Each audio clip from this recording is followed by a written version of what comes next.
ვაგრძელებთ აფხაზეთის საინფორმაციო ანალიტიკური ცენტრის გადაცემათა სერიას „ერთი გმირის ისტორია“. დღევანდელი ეთერის სტუმარი გახლავთ აფხაზეთის ომის ვეტერანი, თადარიგის პოლკოვნიკი, 24 ბრიგადის მეთაურის პირველი მოადგილე, ბრიგადის არტილერიის უფროსი ნაურ ჯიქია. მოგესალმებით ბატონო ნაურ, მადლობას გიხდით გადაცემაში მონაწილეობისათვის. ჩემთვის პირადად დიდი პატივია ესეთი ღირსეული ოჩამჩირელის სტუმრობა ამ სტუდიაში.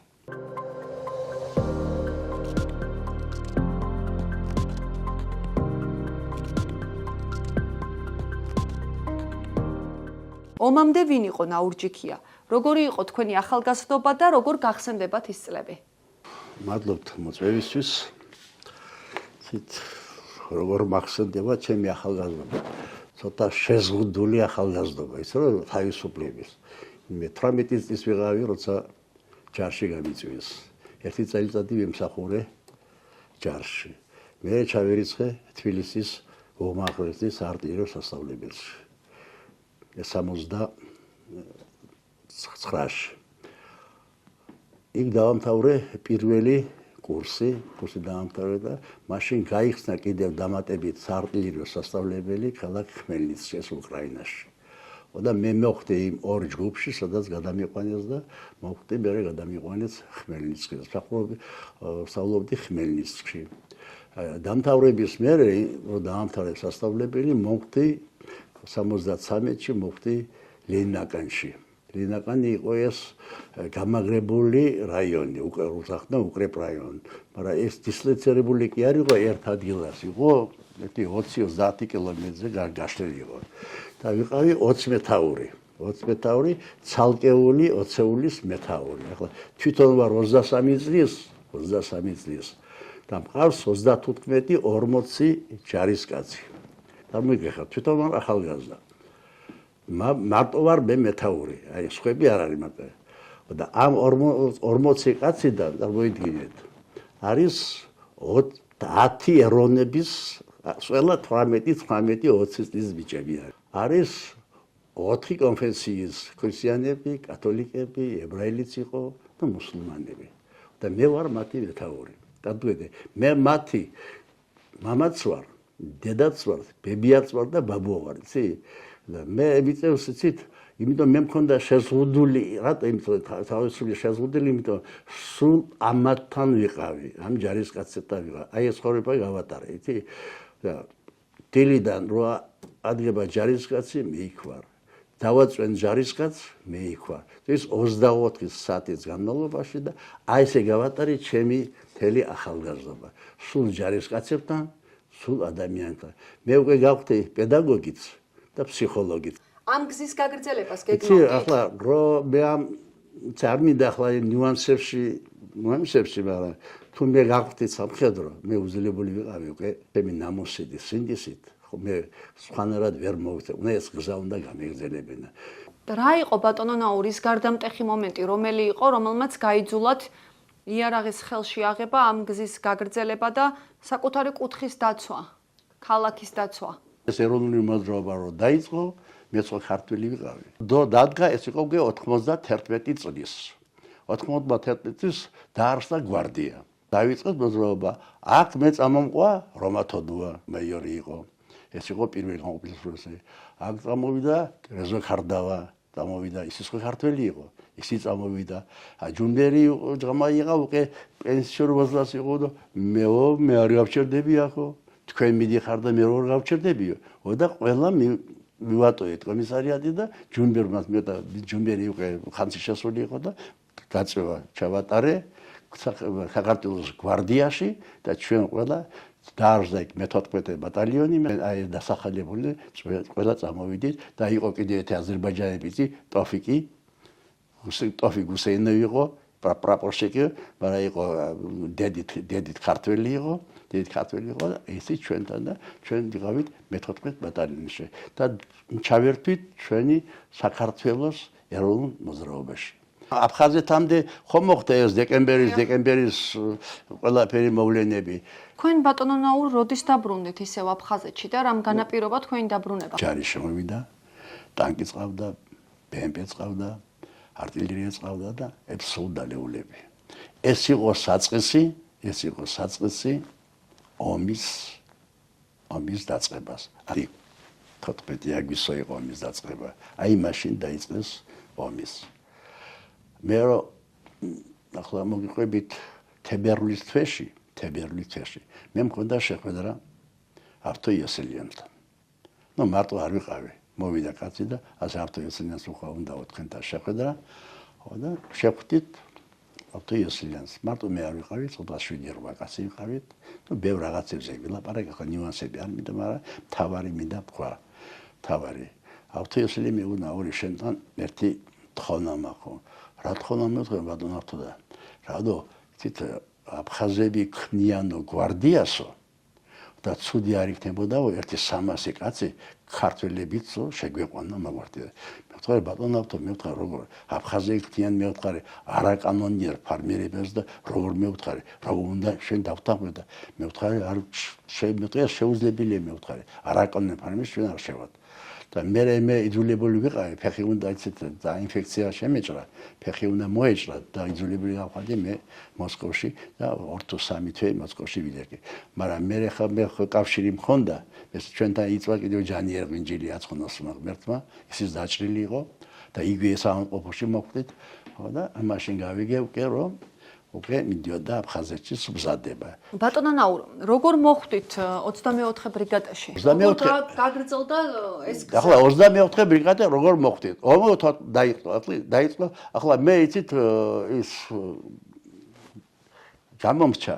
მე დაპატიმრებული ვიყავი. ივლისის თვეში ვიყავი დაპატიმრებული. ვიჯექეთ თვე და 3 დღე ვიჯექეთ და 3 ივლისს გამათავისუფლეს 3 ივლისს გამათავისუფლეს. მაშინ გამოვიდა შავარდნაზე გამოუშვა მანიფესტი და მანიფესტით იყავი განთავისუფლები. ეს იყო 3 აგვისტო და 14-ში დაიწყო ეს ომი. ომი რო დაიწყო, მე ხოც ქართველი ვარ. ომი დაიწყო, ომი მიდის. მაგრამ ახლა იცი ერთ ისტორიას მოგიყვებით. და ის მნიშვნელობა აქვს. აი მე დამაპატიმრეს. ეს ივლისი იყო. რატომ დაგაპატიმრეს? ნუ პოლიტიკური მასზე დამაპატიმრეს. რომ დამაპატიმრეს იყო სენაკში. ჩვენ ვიყავით 7. მაგრამ ზვიადგამსახურდია პრეზიდენტი იყო და ზვიადგამსახურდია იყო, შეგვექნა სამხედრო ფორმირება. მის მეთაურად დანიშნული ვიყავი მე. მაგრამ ისე მოხდა ჩვენ მხედრიონი იყო მაშინ სენაკში და დაგვაპატიმრეს. 7 ვიყავი და ზვიადისტები ვართ. წარმოიდგინეთ რა მდგომარეობაში ვიქნებით ჩვენ. აი ახლა ფესტიბულია დიდი, შეყვარეს ვინ გვიტყა და რამ გვიტყა, ნუ რეალობა რაც იყო. ხო და ახლა დაგვაპატიმრეს და არის ქვია ბლატნე ჟარგონია, აბიზიანიკი ქვია, რომელსაც კლეტკითა გაკეთებული. აი ვიწროა ეს ფეხეს ვერ გაჭიმარ და ვსივართ ახლა გძელი ხსა და ჩვენ ვიყავით 7 და კიდევ 3 კაცი. და კლეტკა დიდი კლეტკებია. ლაპარაკი წავიდა და შეაგინო ზვიადგამსახურდია შეაგინო მეუბნება. მე ვთქვი ზვიადგამსახურდიას მე ვთქვი ჩემი შესაგინებელი არაფერი არ ჭირს მე ვთქვი მე ზვიადს არ შევაგინებ. როგორ არ შევაგინებ? არ შევაგინებ მე ვთქვი. და შეაგინო მე ვთქვი არ შევაგინებ. და ხელი დამიჭირეს კლეტკებია და ეს ჭიდი უკავიათ ეს. და მირტყამი ხეს და არ შევაგინებ მე ვთქვი. გამიყვანეს.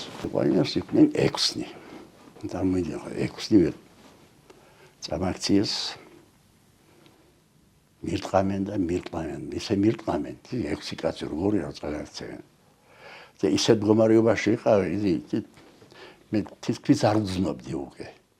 არ ვძნობდი იმდენიც მირტყამენ და ასე წევარ თვალები აღებული მაქვს. ნუ არ ვძნობ.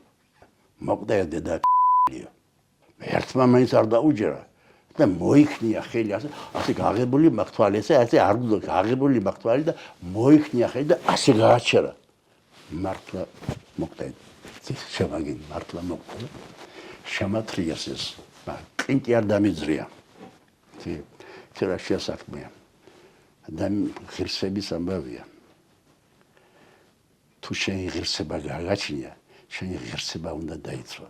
მე პირველ რიგში მე დავიცავი ჩემი ღირსება და მე ჩემი ღირსება რო არ დამეცვა მე რა გადა შემეძლო ჩემი პრეზიდენტის ღირსების დაცვა ვერ დავიცავდი მე ჯერ დავიცავი ჩემი ღირსება და მე დავიცავი ჩემი პრეზიდენტის ღირსება აი ეს იყო ჩემო კარგო მე კონდა მე წავი მაგრამ პატივი გიქცეს მე თბილისში ჩამოგიყვანეს მაგრამ იქ ძალიან კარგად მოგვიქცნენ შენან საქმეთა სამინისტროში ექიმი გამოიძახეს რაღაცას მქონდა ტვინი შერყევა რაღაცა εκεί და ნუ ძალიან კარგად მოგვიქცეს და აი ეს იყო მე ჩემო კარგო ომი დაიწყო ომი რო დაიწყო ჯარაღი არ აქვს არ არის ფილი არ არის შინაგანი ჯარი არის მოვხდათ უდაბი ბესპრიდელი ჩვენ ქალაქი ვართ უპატრონო ხოით ახლა ომის აქვს თავისი კანონი და თავისი უზნეობა და ყველაფერი იცი ყაჩაღობაც არის ისიც არის ომს მოყვება ეს ამბავი მოყვება აი როგორ ჩამოყალიბდა 24 ბრიგადა და როგორ მოხვდით და ახლა გეტყვით და ის იყო განგებელი იყო აცხონოს ხუტა გუგუჩია ძალიან უღრასად პატიოსანი ადამიანი და მამ შემთავაზა სამახალოქო гражданская оборона დაცვა მაგრამ ის гражданская оборона ეს უკვე მოშლილი იყო ყველაფერი ეს მოშლილი იყო და აი დამნიშნა და რეგისტრას ვაკეთებდი პრობლემა იყო იქ სულში გასვლა საჭირო იყო ფქვილი არ იყო ჯარი ომობს ხალხი არის შია და პრეზიდენტი მქონდა ფქვილი ფოტიდან და მე დაიწყო შევხვდი მე ის მეუბნება ხუთა მეუბნება შეხედა რა უნდა შენთან გენერალი იყო არ მახსოვს მისი გვარი ხანში შესული იყო და დამიძახა მამან და ნუ მაქო საქმე რაღაცა და მივედი ბგადონ გენერალმა გამარჯობათ და მეკითხება ნუ რას ფიქრობთ მე თქვენ რაზე მოვთხრი ბატონო გენერალო რას ფიქრობთ ფორმირებები შევქნათო ცით ფორმირებები შევქნათ მაგრამ მე ყველაფერს სუფთად ღებულობ და მე ირკვევა ეს ყველაფერი მე სუფთად ღებულობ ამას ნუ რას ფიქრობ და ფორმირ შევქნათ მე ვთხარი სუდი არ იქნება მაგრამ მე უკვე იმასაც ფიქრობდი იცი რომ შევგექნა ფორმირებები თავი დაგვეცა და თვითონ შემთავაზა მე ვთქვა სუდი არ იქნება და მე ვთქვა მაგრამ შევქნათ ადგილობრივი ფორმირებები არა საომრად არამედ თავდაცვის და დავითვალი მე ვთქვა ეს ადგას 1500 კაცი და გენერალი თქვა ეს მომწონს ახლა მიდივარო თბილისში მე ამას მოვახსენებო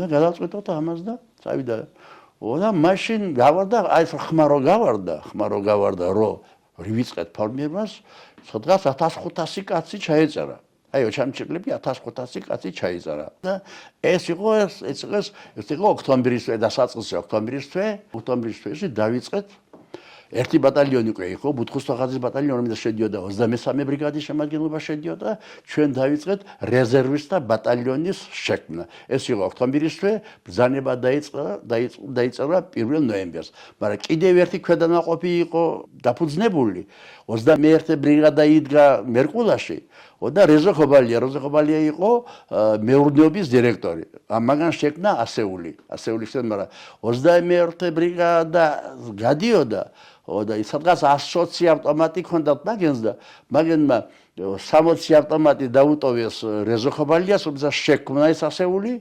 49 ავტომატი დამიტოვეს მე ქონდა კიდევ 14 ავტომატი მილიციის უფროსი იყო და ნაურიო შენ გენდობიო და თურმე ქონია 14 ავტომატი და მოიტანა 14 ავტომატი და თბილისიდან ვერტფრენი გამოფრინდა და გამომიგზავნეს 120 ავტომატი ეს უკვე 120 ავტომატი 59 ავტომატი ეს 14 ავტომატი უკვე ლომატმა და მე კიდევ რო გამომიგზავნეს ავტომატი და უკვე მე მქონდა სადღაც 300 ერთეული უკვე შეარაღები ეს უკვე ფორმირება იყო და აი ეს უკვე დაფუძნდა, მაგრამ აქ მოხდა უკვე მოვლენები, გაგრის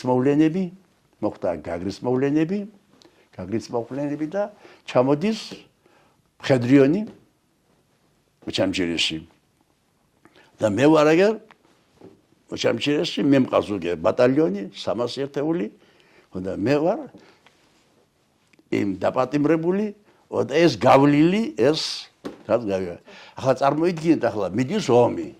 ახლა ომი რომ მიდის, ახლა ხო შეიძლება იფიქრო, აი შურის ძიება, არ იყო ჩემს ეს შურის ძიება. მე არავისთვის არაფერი არ მithქვია ეს. არაფერს არ მithქვია, მაგრამ ისეთი სიტუაცია შეიქმნა, მე ბატალიონი მყავს ლაბრაში მივდივარ ლაბრაში, მიდის მხედრიონიც, მიდის ჩვენი ბატალიონი, და ჩვენ ერთობლივად ჩამჩიეს რეზერვსა ბატალიონი და მხედრიონი ორივე ერთად იბრძვით მხარ და მხარ. აი როგორია ახლა, იცი? რომ ერთი მხრივ რაღაცა ისეთი ის, მაგრამ არ იყო შემჩეს ზრდილი, იცი? არ იყო, იცი? რო იტყვიან რაც მას ანუ სამშობლოს დასაცავად ეს პოლიტიკური ის დავიწყებული ქონდა თქვენ შეხედულება. არა, იცი, რატო იცი? ეს აი შენ თვითონ უნდა მოტვინო, ვინა ხარ, რანი ხარ და რას აკეთებ. შენ სამშობლოსთვის იბრძვი, თუ ბოღმით ხარ, იცი? მე არ ჩემში არ იყო ეს ბოღმა. მაგრამ ჩვენ ახლა ერთი წელიწადი ერთად ვიყავით. ლაბრაში რო შევედი, ეს ისე შეჭრილი სოფელი იყო და ხალხი ისე აქედან დაგვეცვა, ხალხი ჭირდებოდა ყოველ 50 კაცს დავაყენე და ისეთი სიტუაცია შეიქმნა, ის შეგვეტიეს რაღაცა ისეთი იყო და იქ უცბარ შეგვატყობინეს. ნახევარი საათი არ გასულა, მთელი მხედრიონი უკვე იქ იყო. მე არ მინდა ის ვილაპარაკო იმ ნეგატიურზე. მე არ მინდა ეს ნეგატიურზე. მე ვილაპარაკო იმ ხალხზე, იმ ვაშკაცურად, აი, რომელსაც სული და გულით იბრძოდა საქართველოს და ნეგატიურზე არ მინდა. ომი ეს ნეგატივია. ეს უბედურება. იმიტომ არ მინდა მაგას ვილაპარაკო იმაზე. ბევრს და ბოღმით ვილაპარაკო, მე არ მინდა მას შევეხო იცი. და ასე იყო ეს. და მაშინ უკვე დეკემბერის თვე დავიწყეთ უკვე ბრიგადის ფორმირება. ეს იყო სადღაც დესანტამდე. საურ უჩაძე მაშინ იყო გენერალობა ხონდა საურ უჩაძე არის ჩემი თანაკურსელი. ერთად მსახურე მე, გურამ ნიკოლაიშვილი და ლენა კანშიც აქედან მოდის ჩვენი მეგობრობა. ხონდა ამაზე ლაპარაკი და არაერთხელ.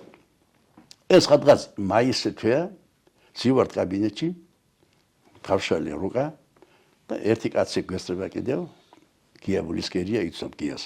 გიაბულისკერია იყო ოპერატიული მორიგე და აგერ იჯდა და გია უხსმინდა საურ მევთხარი.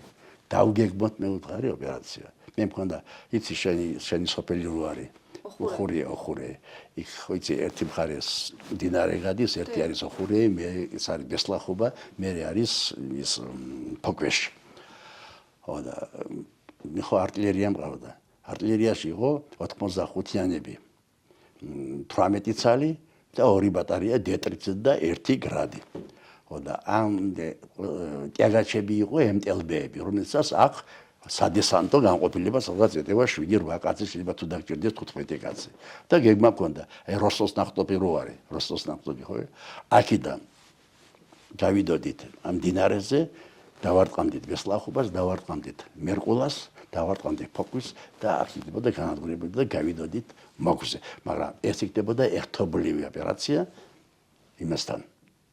კითხის ბრიგადასთან. და ვეუბნები ზაურსასაც. წინ წასვლის უფლება არ მოგეცათ. არა. თქვენც იცით რომ დღეს ბევრს შეიძლება სხვა შეხედულება ქონდეს. იმ დროსაც ექნებოდათ სხვა, მაგრამ ეს ალბათ იმ ბრძოლის ველზე არ იწვევდა ხო დისკომფორტს. ანუ ყველა იბრძოდით. ამის გამოც ხო არ იყო დაპირისპირება შიდა. არა, შიდა არა, იცი ჯარი ისეთისა, აი პოზიციაზე როდგა ხარ, აი პოზიციაზე როდგა. იცი როგორა, აი დგას აბსოლუტი 30 კაცი, 20 კაცი. იცი როგორა. ეს ამას უმაგრებს სურს, ეს ამას უმაგრებს. ეს ამას უგარა, იმ თრიანობაში, იცი, ყველა ერთმანეთს უყურებს და ყველა ერთმანეთს უმაგრებს სურს. თუ შენ კარგი მეთაური ხარ და კარგად დაგეგმავ, ყველა ერთმანეთს სურს უმაგრებს. ამას შეისძალა. ბატონო ნაურო, 14 აგვისტოს აფხაზეთის ომის დაწყებიდან 34 წელი გადის. დღეს რას ფიქრობთ, როგორ გადააფასეთ მოვლენები, რატომ დაიწყო ომი აფხაზეთში? რაღაცა სპექტაკლი რო იწერება, იმას ყავს თავისი რეჟისორი. წერს რეჟისორი, მაგრამ ის რეჟისორი არ ჩანს. ჩანს ის მსახიობები, რომელიც თამაშობენ მთავარ როლს და ეპიზოდებში. მაგრამ რეჟისორი უკანა, მე იგებს. ასე იყო დადგმული. ვის მიერ იყოს დადგმული ეს ომი. ვის მიერ იყო დადგმული. ისე რა, ახლა იმ გადასახედიდან 92-93 წელი ეს ერთია. თუ გაუკეთებ ადამიანს გაქმაგის უნარი, ეს ყველაფერი შეაფასო და დღეს 2026 წლის გადასახედიდან სულ სხვა. როცა 93-ში სულ სხვა დრო იყო, ის სხვა დრო მარტივი იყო და დღეს უკვე აი ხელის გულზე ჩანს რა სამყაროა ეს. ყველაფერი დავინახეთ ჩვენ. მაგრამ ეს უნდა დაგვენახა იმაში. ახლა ჩანს ყველაფერი, იცი? და ხალხი ხვდება რა შეება. უნდა ეს დაგვენახა. მაგრამ ბევრმა სხვა დაინახა, მაგრამ იქნე ისე რომ დაინახა და რა მიზანი ჰქონდა. ის რაც ხდება დღეს ამ სამყაროში, ის ერთი დღის განმავლობაში ხო არ მოსულა, ეს თანდათან მოდიოდა ეს ყველაფერი. ვის ჭირდება და ომი საქართველოში? ვის ჭირდება ომი კავკასიაში, ჩეჩნეთში, დაგესტანში, ყარაბაღში? დღეს როგორ აფასებთ ამ ყველაფერს? გქონდათ სხვა არჩევანი, ან ფიქრობთ რომ რაღაცა სხვანაირად უნდა გაგეკეთებინათ? იცით რა, საქმეც იმაში რომ არჩევანი არ გქონდა. არჩევანი არ გქონდა, იცი, სახელმწიფო, თვითონ სახელმწიფო იყო მოშლილი. სახელმწიფო იყო მოშლილი. თინანად მოშლილი. აი რომ იყვიან რუსულად ბესპრიდელი. ბესპრიდელი. იცი, ჯარი საქართველოში ჩამოყალიბდა აფხაზეთში. როგორც ჯარი. ისიც მოხალისეები ეს? ხო, საქართველოს ჯარი ჩამოყალიბდა აფხაზეთში. მე მინდა იცით მოყვე აი ეს რომ მოხდა როგორ გითხრათ ხელშეკრულება რომ დაიდო. დიახ. რა იყო ამ ხელშეკრულების განიერება. რატომ მოხდა განიერება? რატომ მოხდა განიერება? რუსებს თავისი მიზანი ჰქონდათ. ნებისმიერ სახელმწიფოს მით უმეტეს შენ იმპერია რო ბრძანდები, იმპერია ხარ შენ, იმპერია. იმპერია იტყვია რუსულად იმპერია ზლა. იმპერია ყოველთვის უბედურებაა. იმპერია ეს არის ყოველთვის ვიღაცის დაჩაგვრა, იმიტომ ხარ შენ იმპერია. ვიღაცას აღარსა უნდა წაართო, გამომდინარე შენი ინტერესება. ის ეს იმპერია ძლიერია. იმას ჯარი ყავს, ძალა ყავს, იცი? ეს უბედურება. ეს უბედურება. და იმიტომ ვიჩაგრები ჩვენ, იმიტომ რომ ვიღაცას რაღაცა უნდოდა, მაგრამ რა უნდოდა? ახლა მე ცით იმას ვიტყვი აიმაზე რაც მოხდა გაგერებას და განიარაღებას და იცით ახლა მე ვიტყვი რაც იყო, აი როგორც იყო, ხრონომეტრულად გეტყვით როგორ იყო. ჩვენ ოჩამჩირის ბრიგადა წავედით წინამდე, კატეგორიული წინამდე წავედით განიარაღების და ოფიციალურად დავწერეთ წერილი, მივმართეთ ხელმძღვანელობას, ჩვენ კატეგორია ოჩამჩირის ბრიგადა არ ვარ წინამდე ამ განიარაღების. მაგრამ აქ იცით რა, მათ იმდენი არ აწუხებდათ ოჩამჩირის ბრიგადა, რამდენი მათ აწუხებდა იმას სოხუმი. სოხუმი იყო მათი თავარი მიზანი, იმიტომ ეს დედაქალაქი იყო. და მოხდა განიარაღება. ძალით მოხდა განიარაღება. არის თათბირი. ტარდება თათბირი ამ საკითხზე. ჩამოვდივართ ოჩამჩირიში. მაშინ ვიყოფებით, აფხაზეთის მთავრობაში ვიყოფებით, შარტავა მაშინ ხელმძღვანელი. ჩამოვედით, ცხონებული გენო ადამია, თავისი ხალხით უკვე შევედით კაბინეტში, აგზიან მაგიდა, მე ხრონომეტრულად გეუბნია როგორზე. აგზიის გენო ადამია, ჩვენ მოვედით ოჩამჩირი მოვედით, აგზის საურუჩაძე და აგვერდით დგას შარტავა. აქტიურობს უჩავა, საურუჩავა აქტიურობს.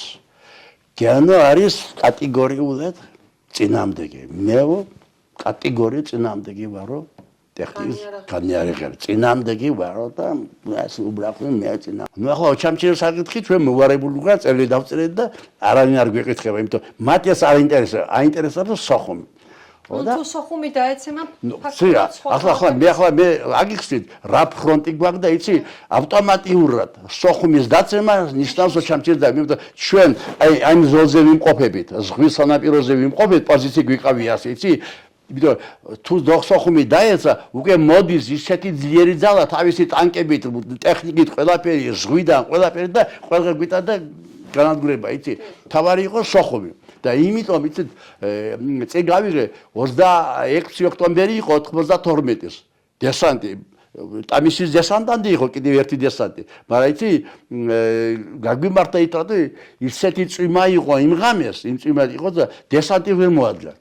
მაშინ აფეთქება მოხდა, დააგორეს აფხაზებმა, დააგორეს ეშელონი, ერთი ეშელონი დატვირთული, მაგრამ იცი ძროხა დაეჯახა იქ.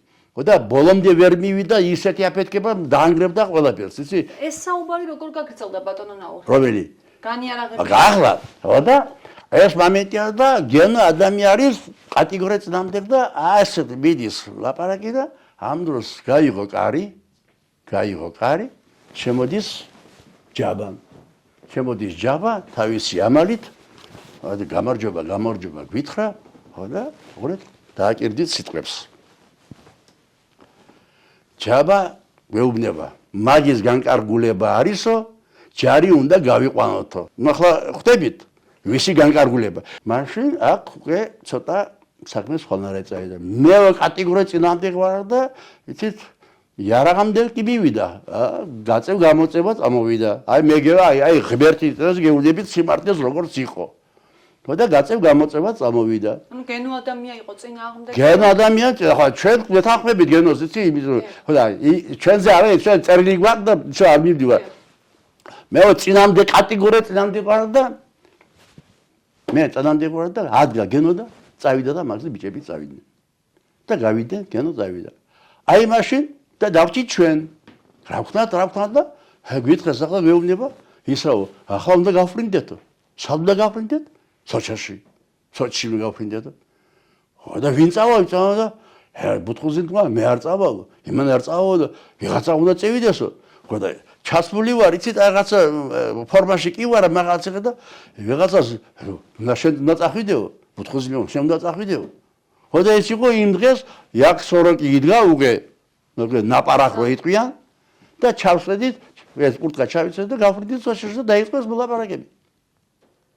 ეს მოლაპარაკები, მაგრამ როგორ ახლა მოლაპარაკე წავიდა, ეგ დაიდო უკვე, რუკები დაიდო, აი ეს დამინული მინდრები ეს დაიდო, უკვე ჩვენმა მოწინააღმდეგე, რუსებს ყველა მიცოდა, სად იყო, რომელი მინა იყო, დადებული წარმომადგენლობა, განიარაღება მოხდა ეს ყველაფერი. იმიტომ სამშვიდობო ძალები შემოვიდნენ, ჩამჩირი შემოვიდნენ. მაშინ ჯეროდათ, რომ შეიძლება მშვიდობა დამყარებულიყო? იცი რა, რაღაც წამში დაიჯერეთ? როგორ უნდა დაივიჯერო ჩემო კარგო იზი, როცა მე სამხედრო ვარ, მე მასწავლეს ეს სამხედრო იცი, ანალიზის გაკეთება, როგორ უნდა იჯერო შენ, როცა იმას თავისი ინტერესები აქვს, იმას თავისი ინტერესები და მე რომ ხედავ, აქ მოღალატე როზის, თავარი მოღალატე ზის, იმას საშუალებას არ გაძლევს. გასაგებია თქვენი დამოკიდებულება და ჩვენი გადაცემის წუთები იწურება და არ შეიძლება არ დავასახელოთ ის გმირები, ის ადამიანები, რომლებმაც სიცოცხლე გაიღეს და ყველაფერი დათმეს საკუთარი კუთხისთვის. ძნელია, აი ეს. როგორც თქვენ აღნიშნეთ, განსხვავებული პოლიტიკური შეხედულებები იყო თუ არა, ანუ ყველა იცავდა თავის კუთხეს და ამას აკეთებდა. კუთხეს იცით რა შეჩემოყარა. მე ჩამჭირილი კაცი ვარ. ჩან ძირძველი ჩამჭირელი. მე მიყვარ ჩემი ქალაქი. შეც ჩამჭირელი ხარ, იცი, ეს ჩვენი ქალაქია. 24 ბრიგადა თლიანად იყო ჩამჭირლები. ნუ პლუს ერთი ქვეყანაყოფი იყო ის მხედრიანი და წამოდიოდა ის სუდიდიდან. ეს ჩვენი ქალაქი იყო. ესე უნიკალური ქალაქი იყო, იცი, აი თქვენ შემეკითხეთ, აი თქვენი ახალგაზრდობა რაღაცა და მე იმ ქალაქზე მინდა ორი სიტყვა ვთქვა და ერთი ლექსი, იცი, ქალაქზე და ადამიანებზე და ქალაქზე ადამიანზე იცი რა, ეს ისეთი ქალაქი იყო. ეს ქალაქი იყო ილორის ქალაქი. ეს იყო ბაგრატ მესამე, რომელიც დასაფლავებულია მაშინ ბედიაში. ეს მოქვი, ეს იყო, იცი რა, ეს იყო ცივილიზაციის და კულტურის კუთხე, ეს ჩვენი ქალაქი. და იმიტომ იცი რა, ბევრი შეიძლება გამიგრძელდეს, მაგრამ ყველაფერს ვერ ვიყდი და მინდა ერთი ლექსი ვთქვა, და ამ ლექსში არის ყველაფერი გამოხატული. აი ოჩამჩირე, ჩემო ტკბილო ქალაქო, საფიცარო, სალოცავო ტაძარო, დედულეთო, აფხაზეთ, ქართველთ აკვანო, მამა პაპათ, უნაზესო ნაგზალო, ბაგრად მეფის უწმინდესო საფლავო, შავო ზღვაო, ძველად პონტოდ ცნობილო, გვიანასად კოხ ელადის ნაკურთხო, დიდ ილორის ხატის მირონცხებულო, ოჩამჩირევ, კაი კაცობით განთქმულო, ოჩამჩირე ჩემო ბაბუ ქალაქო, საფიცარო, სალოცავო ტაძარო. ეს დაწერა ჩვენმა ოჩამჩირის კოლორიტმა სურაბ ჩიქოვანმა. ეს მისი ის არის, ეს გამოქვეყნებული არ არის, იცი, ეს უწერია საიდუმლო არა პრესისთვის, მარტო ოჩამჩირლების. ეს იცი და ამას მოყვება, იცი, აქ დასახელებულია 200-ზე მეტი ადამიანი, ის ოჩამჩირი კოლორიტი, ყველა სოფლები, ყველაფერი ეხება ჩვენს. ეს არის ჩვენი ოჩამჩირი და ამ ოჩამჩირი ჩემო ძვირფასო იზი. ჩვენ ვიცადეთ ოჩამჩირეს. ჩვენ გვიყვარდა ჩვენი ოჩამჩირი. მაგრამ ამ სატანამ და სატანისტებმა წაგვართვა ეს ჩვენი ქალაქი. წაგვართვა. როგორც წაგვართვა ოჩამჩირი ესე გალი, გულირიფში, სოხუმი, გაგრა, გუდაუთა. ეს იყო ჩვენი უბედურება. ბატონო ნაურ, რომელი ეპიზოდები ძალიან ბევრია თქვენ ცხოვრებაში რთული და მძიმე, მაგრამ ვინ გახსენდებათ ადამიანები, რომლებმაც კვალი დატოვეს თქვენ ცხოვრებაში? ის გმირები. ყველა ის, იცით, ყველა ის გმირი, აი ეს მართლად ვაშკაცორად, იცი, ძალიან ბევრია. იცი, გულანთებული ახალგაზრდა. ათასობით ხალხი დაიღუპა. აი წარმოიდგინეთ მარტო მეომრები კი არა, სამახალხო პირები რამდენი დაიღუპნენ.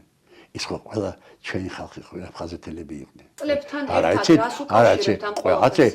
ახლა იცით, ჩვენში ჩვენ ისეთი თემა რატომ არ არის აქტუალური საზოგადოებაში?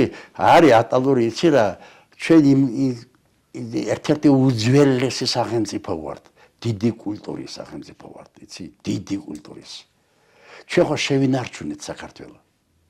აი, იცი, ჩვენ ირგვის ყველაფერი მტრები იყვნენ. აბა ერთი დამიცა, ვინმე მოყარე ყავდა ჩვენ. ჩვენ ყველა მტრები იყო. მაგრამ ჩვენ შევინარჩუნეთ, ჩვენი სახელმწიფო, ჩვენი კულტურა შევინარჩუნეთ, ჩვენი ენა შევინარჩუნეთ, ჩვენი ტრადიცია, წესია და ყველაფერი შევინარჩუნეთ. და მე მგონია შევინარჩუნეთ. მე ერთ მაგალითს მოგიყვანთ. აი ახლა რაც მოხდა ბოლო დროს. ილია მეორის გარდაცვალება. როგორ ფიქრობთ? წარმოიდგინეთ ახლა ისი რამდენი ილია უკვე ხოცი იყო, რამდენობაში. წარმოიდგინეთ, აი მაგის დასაფლავების დროს 10,000 და 100,000 ხალხი გამოვიდა თბილისში, მთელ საქართველოში. თქვენ როგორ გონიათ? ეს ხალხი მარტო ილიას გულზე მოვიდა?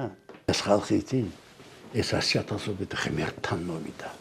თქვენ რა გინდათ რომ მათ იცოდნენ, რას ეტყვით დღეს ახალგაზრდებს, რომლებიც ენგურს იქით და ენგურს აქეთ საქართველოში გვიყურებენ და გვისმენენ? პირველ რიგში. ყველაზე კარგად აი პირველ რიგში დიდი გაგებით უნდა იყო ადამიანი. აი იმ გაგებით, ადამიანი. თუ შენ ადამიანი არ იქნები, შენ ვერაფერს ვერ გააკეთებ. შენ თუ შენს მოძმა ადამიანს არ შეიყვარებ, აი სიყვარული ადამიანები მარტო თუ გექნება სიძულვილი, შენ ვერაფერს ვერ გააკეთებ. გამორიცხო, შენ თუ გინდა 10 ინსტიტუტი დაამთავრე, მაგრამ ისეთი დეგენერატი იქნება. ომამდე ხო ეს მულტიკულტურული ქალაქი იყო, ბებია ყავდათ აფხაზი, ერთად ცხოვრობდით, არ იყო ეს განსხვავება, ანუ შვიდობის ენაზე საუბარი ხომ უნდა შევძლოთ? კი შევძლოთ, ჩვენ ერთად, ეს არის ერთობა. ჩვენ ყველაფერი უნდა გავაკეთოთ, გავერთიანდეთ. ბოღმით, იცი იზი. ბოღმით ახლა ბევრი აი შევა ინტერნეტში და იმას აგინებს, ამაგიც იცი, ბოღმით შენ სამწოს ვერ აშლებ. ჩვენ უნდა გვიყვარდეს ერთმანეთი. ჩვენ უნდა სიყვარული. აი მაშინ აფხაზი შეიყვარებს, ისი შეიყვარებს, ისი შეიყვარებს.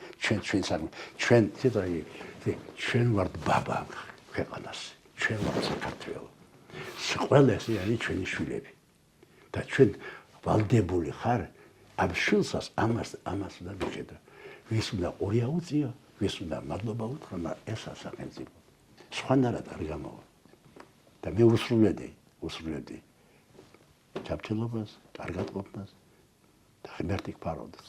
და სანუკვარ ქალაქებში დაბრუნებას. რა თქმა უნდა. დიდი მადლობა ბატონო ნაურ გადაცემაში მონაწილეობისათვის, ძალიან საინტერესო და მნიშვნელოვანი იყო. თქვენი დრო არ ყოფნის, დარბაზე. იმდენი ბევრია. კარგად შემოგარდა. მაყურებელს გადაცემის შემდეგ ეპიზოდამდე ვემშვიდობებით.